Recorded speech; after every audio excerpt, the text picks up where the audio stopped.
Pravite li faširance? Evo ja danas znači pravim domaće. Ovdje imam mljeveno meso od svinjetine i govedine. Ja sam ga već malo znači pomiješala. Ja stavljam znači vegetu, sol, bijeli luk, crveni luk, biber, malo crvene paprike. Da, ne izgleda meso ko da je izbleda. Malo šale. Imam ovaj sol, kao sezonska sol, imam unutra svega i svačega. Malo stavljam peršina. Bilo bi najbolje kada bih imala svježi, jer on daje nekakvu drukčiju aromu i bude jako fino, ali međutim sada nemam.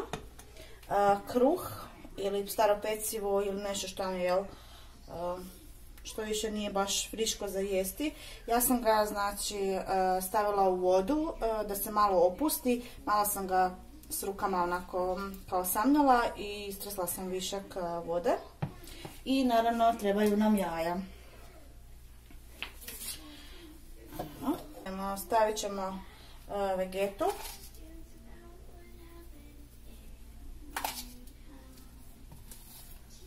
Sol. Malo crvene paprike.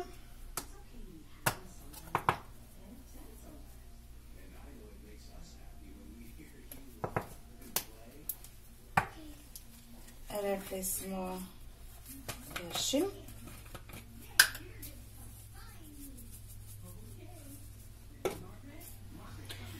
Ovog puta ću staviti bijeli luk u prahu i crveni luk u prahu, znači nisam rezala ovaj normalni luk jedan i drugi.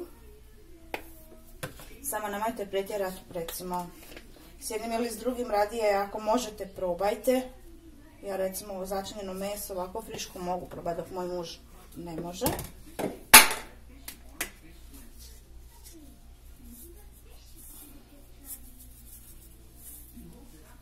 Tako. I sad ćemo to izmiješati. Kada se izmiješa dodajete jaje i dodajete kruh.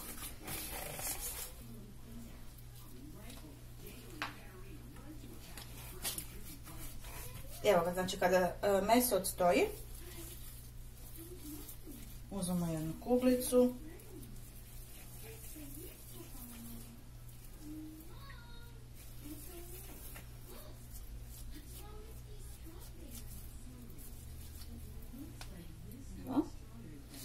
Jaju lagano malo uprezle i stavim u peći.